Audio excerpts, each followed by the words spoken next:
Hello everyone, welcome to study journey. कैसे हैं आप सभी? उम्मीद करती हूँ आप सभी अच्छे होंगे और आपकी स्टडी अच्छी चल रही होगी। फ्रेंड्स, आज की इस वीडियो में मैं आपके सामने एस्टेट टीजीटी 2020 का जो हमारा एस्टेट का पेपर हुआ था, उसके अंदर जो आपकी इंग्लिश वाला जो कॉमन जो इंग्लिश होती है, वो जो आपका 15 मार्क्स का आता है, वो आपको सोल्व करके दिखाने वाली हूँ। फ्रेंड्स, आप लोग इन टॉपिक्स के लिए मेरी प्लेलिस्ट को फॉलो कर सकते हैं। बाकी आप लोगों के न्यू क्लासेस भी जल्दी ही स्टार्ट हो जाएंगी। तो चलिए स्टार्ट करते हैं। आप लोगों को यहाँ से भी काफ़ी कुछ सीखने को मिलेगा और एस्टेट में प्रीवियस जो ईयर क्वेश्चन होते हैं वही पैटर्न लगभग फॉलो होता आया है।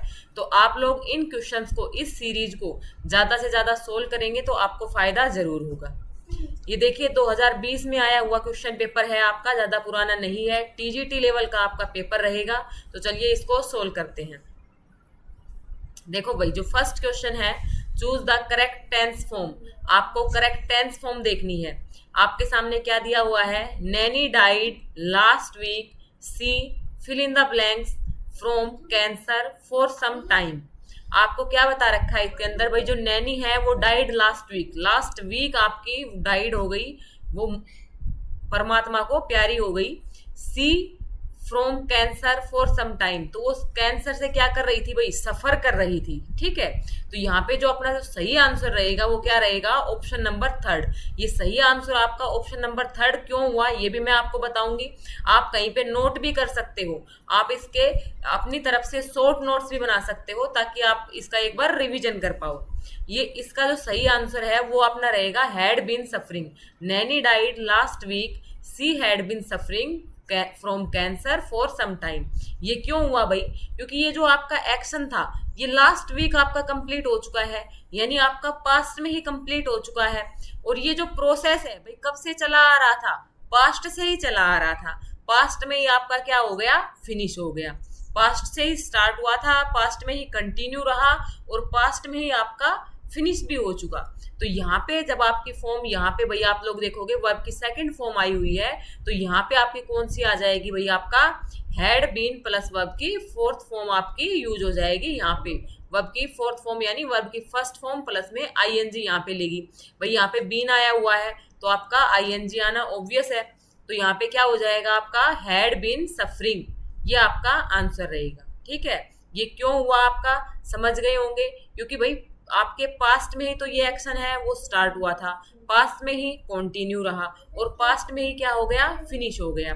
और जब यहाँ पे क्या आ रखी है? वर्ब की सेकंड फॉर्म आ रखी है, तो आपसे दूसरा जो फिल इन द ब्लैंक्स आएगा वहां पे आप कौन से टेंस का यूज करोगे? पास्ट का ही यूज करोगे। और पास्ट में भी कौन सा करना है आपको? यहाँ पे भाई टाइम दे रखा है आपको, तो आप पास्ट परफेक्ट कॉन्टिन्यूअस टेंस का यूज करोगे। आपका सही आंसर बन जाएगा had been suffering from cancer for some time. Clear? तो भाई ये फर्स्ट क्वेश्चन आपको इस प्रकार से सोल्व करना था। नेक्स्ट क्वेश्चन देखिए, choose the correct option for the following. अब आप लोगों का एक डाउट और भी होगा, आप लोग काफी बार कमेंट भी करते हो कि भैया आपकी ग्रामर आएगी आपकी 15 मार्क्स में या फिर इंग्लिश की पेडागोजी आएगी। तो देखिए, ऐसा नहीं हो सकता कि बिल्कुल आपके पेडागोजी वाले क्वेश्चन आ जाएं। और ऐसा तो भाई होता आया है कि भाई आपके ओनली ग्रामर के ही आते हैं, पेडागोजी आती ही नहीं है। तो आप लोगों को क्या करना है? आपको दोनों सेक्शन तैयार करके चलने हैं, ग्रामर वाला भी और पेडागोजी वाला भी। पेडागोजी के लिए मैंने क्या कर रखा है? एक कंप्लीट क्लास डाल रखी है आपकी estate English pedagogy, complete English pedagogy. एक जो न्यू क्लास है वो भी मैं आप लोगों के लिए डाल दूंगी, लेकिन अभी के लिए आप पुरानी वाली पेडागोजी को कर लीजिएगा ताकि आप लोगों को दिक्कत ना आए। ठीक है, choose the correct option for the following. An instrument for detecting earthquake is. ये आपका टेंथ से क्वेश्चन था। अगर टेंथ वाला चैप्टर आपने अच्छे से कर रखा था तो आप फर्स्ट क्वेश्चन को सोल्व कर सकते थे। टेंथ वाला चैप्टर आपको कहाँ से करना है? आप लोग प्लेलिस्ट में जाओ, बाकी जितने भी प्लेलिस्ट हैं उन सभी का लिंक मैं डिस्क्रिप्शन बॉक्स में डाल रही हूँ, आप लोग वहां से भी देख सकते हैं या सीधा आप लोग चैनल के प्लेलिस्ट में जा सकते हैं। वहां पे आपको एस्टेट इंग्लिश के सेक्शन से जो पोर्शन मिलेगा वहां पे मैंने टेंस वाला टॉपिक करवा रखा है, उस टेंस वाले टॉपिक को आप कर लो। तो प्रीवियस ईयर को करने का ये फायदा होता है, आपको पता लग जाता है कि आपको कौन सा क्वेश्चन तैयार करना है, कौन सा टॉपिक आपको पढ़ना है। अब नेक्स्ट क्वेश्चन है अपना भाई, an instrument for detecting earthquake. Earthquake को डिटेक्ट करने के लिए कौन सा इंस्ट्रूमेंट हम यूज कर। तो भाई जो नेक्स्ट क्वेश्चन है आपका, an instrument for detecting earthquake, earthquake को मेजर करने के लिए किस आपके इंस्ट्रूमेंट का यूज होता है, ये आपको बताना था। आपके पास ऑप्शन क्या क्या है, ए फेदोमीटर, ए लिथोस्कोप, ए सिस्मोग्राफ, ए कार्डियोग्राफ। तो आपको पता होना चाहिए कि भाई ये किस लिए यूज होते हैं, ठीक है। तो यानी आपका एक क्वेश्चन कहाँ से आ गया, आपका वन वर्ड सब्स्टिट्यूशन से आ गया। और वन वर्ड सब्स्टिट्यूशन कोई भाई सिनोम्स एंटीनोम्स की तरह इतना बड़ा काम नहीं है कि आप लोग लर्न नहीं कर सकते। आप कुछ वन वर्ड सब्स्टिट्यूशन जरूर याद करके जाइएगा, ठीक है। तो देखो फेदोमीटर जो होता है भाई, जो डाई वगैरह जो करवाते हैं उनमें मतलब यूज होता है इसका, कपड़ों के, तो ये हमारे काम का नहीं है। लिथोस्कोप होता है, वहां पे स्टोन्स वगैरह की स्टडी की जाती है, यानी अर्थ से रिलेटेड है आपका। लिथोस्फीयर होता है ना स्थल मंडल, तो यानी अर्थ से रिलेटेड है। इस प्रकार से अगर आपको नहीं पता, आप थोड़ा थोड़ा हिंट लगा के भी करते हैं तो आप आराम से सोल्व कर सकते हैं। कार्डियोग्राफ, कार्डियोलॉजी आपका किसको बोलते हैं, कार्डियोलॉजिस्ट कौन होते हैं, जो आपके हार्ट से रिलेटेड जो डिजीज होती हैं आपकी, उनको जो ऑपरेट करते हैं वो आपके क्या होते हैं, कार्डियोलॉजिस्ट होते हैं। तो यहाँ पे आपका क्या है भाई, कार्डियोग्राफ, यानी इसमें हम किसके बारे में देखेंगे, हार्ट के बारे में देखेंगे। लेकिन हमसे क्वेश्चन में पूछा गया है अर्थक्वेक को मेजर करने के लिए किस इंस्ट्रूमेंट का यूज करते हैं, तो यही आपका सही आंसर रहेगा सिस्मोग्राफ। ये क्वेश्चन काफी बार रिपीट भी हो चुका है। अर्थक्वेक के लिए आपका क्या ऑप्शन रहने वाला है, सिस्मोग्राफ। ओके, नेक्स्ट देखिए भाई, चूज द करेक्ट टेंस। अब ये भी फिर टेंस से ही आ गया, यानी टेंस वाला टॉपिक तो आपको अच्छे से करना है, ठीक है। My car fill in the blanks for the third time since I got it. तो इसमें आपको वर्ब दे रखी है भाई ब्रेक डाउन, ब्रेक डाउन आपको फिल करना है। क्या पूछा गया है आपसे, माई कार, जो मेरी कार है भाई, फॉर द थर्ड टाइम, तीसरे समय क्या हुई है, सिंस आई गोट इट, जब से मैंने इसको खरीदा है, जब से मैंने इसको प्राप्त किया है, तीसरी बार ब्रेक डाउन हुई है। तो अब यहाँ पे देखो भाई आपका क्या है भाई, ब्रेक डाउन। और जब से मैंने खरीदा है तब से, यानी वो हो चुकी है ऐसी, तो हो चुकी है। आप जब सेंस देखते हैं टेंस की, तो किस में जा रही है, आपके प्रेजेंट परफेक्ट में जा रही है। प्रेजेंट परफेक्ट टेंस आपका क्या लेता है, हैज प्लस वर्ब की थर्ड फॉर्म। अब यहाँ पे देखो हैज कहाँ पे आ रखा है भाई, इस वाले ऑप्शन में आ रखा है, इस वाले ऑप्शन में आ रखा है। यहाँ पे क्या है, हैज ब्रोकन डाउन, और यहाँ पे हैज ब्रोकन। अब देखो यहाँ पे ऑलरेडी दे रखा है डाउन, तो डाउन भी आएगा। तो आपका जो करेक्ट ऑप्शन है वो आपका क्या रह जाएगा, ऑप्शन नंबर सेकंड आपका करेक्ट आंसर हो जाएगा, हैज ब्रोकन डाउन। जब से मैंने उसको खरीदा है वो 3 बार क्या हो चुकी है, ब्रेक डाउन हो चुकी है। यानी किसकी बात कर रहे हैं, जो करंटली मतलब बीत चुका है, ठीक है। तो इसमें जो सही आंसर है वो क्या आ जाएगा, ऑप्शन नंबर 2 हमारा। नेक्स्ट देखिए, ये भी आपका टेंस वाले चैप्टर से था आपका, तो टेंस वाला टॉपिक आपको अच्छे से करना है। नेक्स्ट है भाई, select appropriate preposition to fill in the blank. The programme was broadcasted the word. देखो यहाँ पे क्या भरनी है आपको, प्रीपोजिशन। प्रीपोजिशन वाला टॉपिक भी मैंने करवा रखा है, नोट्स में भी डाल रखा है। अगर आप लोग नोट्स लेना चाहते हैं तो आप इस नंबर पे ओनली व्हाट्सएप कीजिएगा, कॉल मत कीजिएगा। आपको वहाँ पे ये पेड नोट्स है, मैं पहले ही बता देती हूँ, आपको वहाँ पे मिनिमम अमाउंट पे करनी है, जहाँ पे आपको इम्पोर्टेंट टॉपिक्स के जो आपके जनरल सेक्शन के लिए हैं, ना कि सब्जेक्ट स्पेसिफिक। सब्जेक्ट स्पेसिफिक में आपको सिर्फ टीजीटी इंग्लिश के मिलते हैं, तो आप उसके लिए व्हाट्सएप कर सकते हैं, आपको वहाँ पे इंफॉर्मेशन मिल जाएगी, ठीक है। तो देखो ये प्रीपोजिशन वाला टॉपिक है, वहां से क्वेश्चन है, द प्रोग्राम वाज ब्रॉडकास्टेड। तो भाई ब्रॉडकास्ट कहाँ होता है, अक्रॉस द वर्ल्ड, पूरे संसार में होता है ना। तो इसका आंसर क्या हो जाएगा हमारा, अक्रॉस। यहाँ पे जो प्रीपोजिशन है वो क्या आएगी भाई, अक्रॉस। ऑप्शन नंबर 4 हमारा सही हो जाएगा। नेक्स्ट क्वेश्चन देखिए, question number 50, select the correct option phrasal verb. आपको फ्रेजल वर्ब भरनी है, यहाँ पे आपको अंडरलाइन वर्ड दे रखा है यहाँ पे, I don't know how we are going to cope up नहीं है, cope with the cold during winters. I don't know, हम नहीं जानते भाई, मैं नहीं जानता। हाउ वी आर गोइंग, हम किस प्रकार से करेंगे। कोप विद होता है किसी के साथ मतलब एडजस्ट करना, उस चीज को डील करना एक प्रकार से, ठीक है। तो cope with the cold during winters, कि जो विंटर्स के दौरान, जो सर्दियों के दौरान जो कोल्ड होगी, तो उसके हम किस प्रकार से उस चीज को डील करेंगे। तो डील करने के लिए यहाँ पे जब आप ऑप्शंस को देखते हो तो आपके ऑप्शंस क्या है भाई, सेटअप। सेटअप क्या होता है भाई, किस चीज को सेटअप करना, यानी उसको अरेंज करना, ठीक है, कॉमन सेंस से सोल्व करना।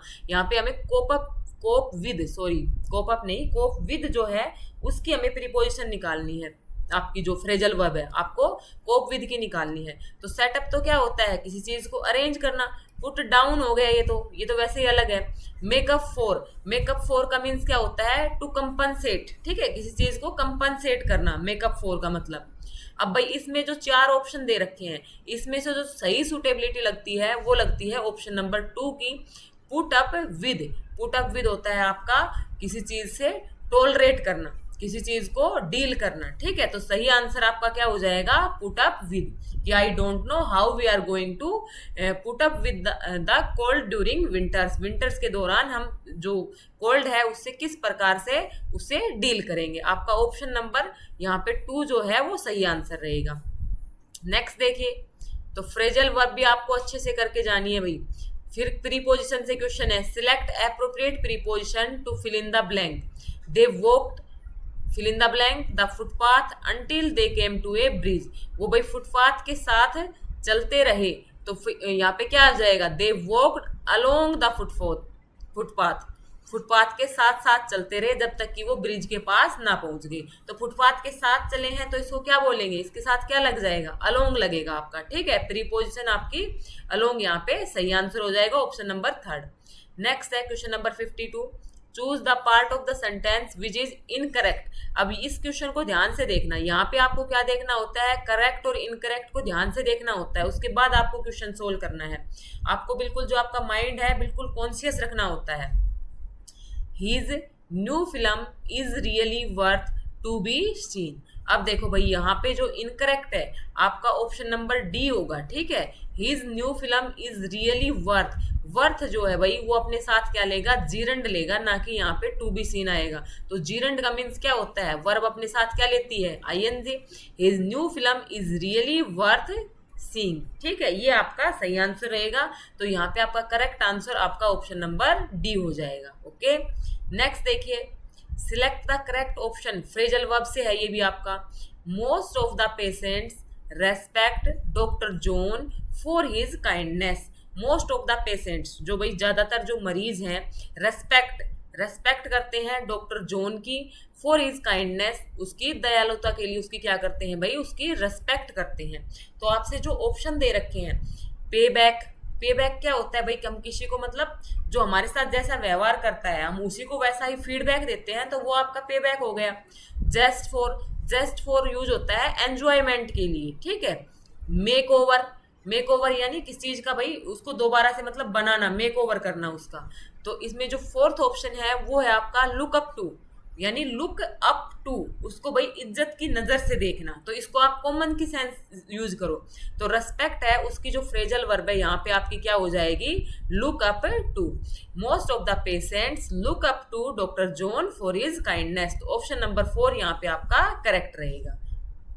जो ऑप्शन आते हैं उनके जो मैं आपको हिंट देती हूँ वो भी आप दिमाग में रखिएगा, हो सकता है कि एग्जाम में आपसे इन ऑप्शन से क्वेश्चन बन जाए। नेक्स्ट आपका क्वेश्चन है भाई 54, select the appropriate modal for the expression given. आपको मॉडल भरना है, ठीक है। When fill in the blanks we expect you. हम भाई आपको कब एक्सपेक्ट कर सकते हैं, कब आपसे उम्मीद कर सकते हैं। तो इसमें क्या पूछा है, पॉसिबिलिटी। तो पॉसिबिलिटी के लिए किसको यूज करते हैं हम, मे को यूज करते हैं। ऑप्शन नंबर फर्स्ट आपका यहाँ पे करेक्ट हो जाएगा। ओके, नेक्स्ट है भाई सिलेक्ट द एप्रोप्रिएट मोड। ये भी मॉडल से ही क्वेश्चन है। If you do that again, अगर तुम इसको दोबारा करते हो तो यू बी पनिश्ड, हमें उसको डराना है, थ्रेट करना है उसको। If you do that again you shall be punished. तो यहाँ पे क्या दिखाई गई है, कंडीशन दिखाई गई है। तो भाई अगर तुम दोबारा से ऐसा करते हो तो तुम्हें क्या मिलेगी, पनिशमेंट मिलेगी। यानी ये किसकी बात कर रहा है भाई, दोबारा से ऐसा करोगे तो आप कब करोगे, इन फ्यूचर ऐसा करोगे। तो इन फ्यूचर के लिए में आपका होता है भाई पॉसिबिलिटी के लिए, ठीक है।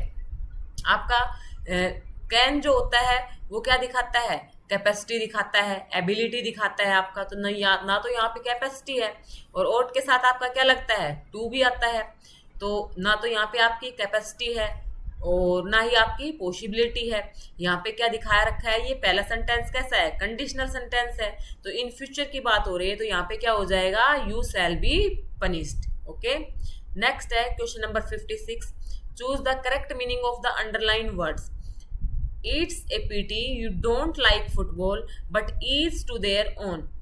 इट्स ए पीटी, भाई ये आपसे एक रिक्वेस्ट है कि यू डोंट लाइक फुटबॉल, तुम फुटबॉल को पसंद नहीं करते, but is to their own, लेकिन सभी के क्या है, अपने अपने ओपिनियन है। तो ऑप्शन दे रखे हैं आपसे कि everyone has different opinions, everyone has similar opinions, each and all are same, each one likes football. तो इसमें जो आपका सही आपको आंसर लग रहा है, देखने से ही पता लग रहा है कि ऑप्शन नंबर फर्स्ट आपका करेक्ट रहेगा कि भाई तुम्हें फुटबॉल पसंद नहीं है, लेकिन और सभी के तो अलग अलग व्यू हो सकते हैं, but each to their own, सभी का अपना खुद का प्रत्येक का है। तो everyone has different opinions. Next है, choose the part of the sentence which is incorrect. Incorrect ढूंढना है इसमें भी। James is busy to prepare tonight's dinner. जो जेम्स है भाई ये तो बिल्कुल आसान है।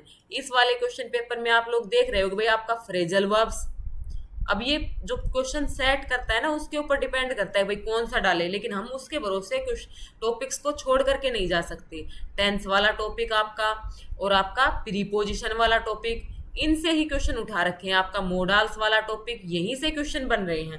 तो ये फिर आपका टेंस से आ गया। जरूरी नहीं है कि हर एक पेपर में ही इनसे ही क्वेश्चन आए, लेकिन ज़्यादा पॉसिबिलिटी होती है इन्हीं से आने की। एक आपका जो आजकल पूछा जाता है आपका वॉइस नरेशन वाला चैप्टर जरूर आता है, उनमें से एक एक क्वेश्चन आपके जरूर आते हैं, लेकिन इस क्वेश्चन पेपर में आपका वॉइस नरेशन का नहीं है। ठीक है, तो ये मोस्ट इंपॉर्टेंट टॉपिक है आपके एस्टेट जो जनरल इंग्लिश है उसके लिए। एक आपका सब्जेक्ट वर्ब एग्रीमेंट वाला टॉपिक, तो इनको जरूर कर लेना। और ये जो सारे टॉपिक्स हैं आपको प्लेलिस्ट में मिल जाएंगे, आप वहां से इनको जरूर कर लीजिए। ठीक है, सारे एस्टेट जो पॉइंट ऑफ व्यू है उसके लिए इंपॉर्टेंट है। James is busy to prepare tonight's dinner. अब देखो भाई यहाँ पे जेम्स इज बिजी, तो यानी यहाँ पे कौन से टेंस की बात हो रही है? जेम्स किस में बिजी है भाई? क्या कर रहा है? फिलहाल कर रहा है, यानी वो किस में है? कौन सा टेंस आपका? प्रेजेंट कॉन्टिन्यूअस टेंस है। ठीक है, तो प्रेजेंट कॉन्टिन्यूअस टेंस जो होता है वो अपने साथ क्या लेता है भाई?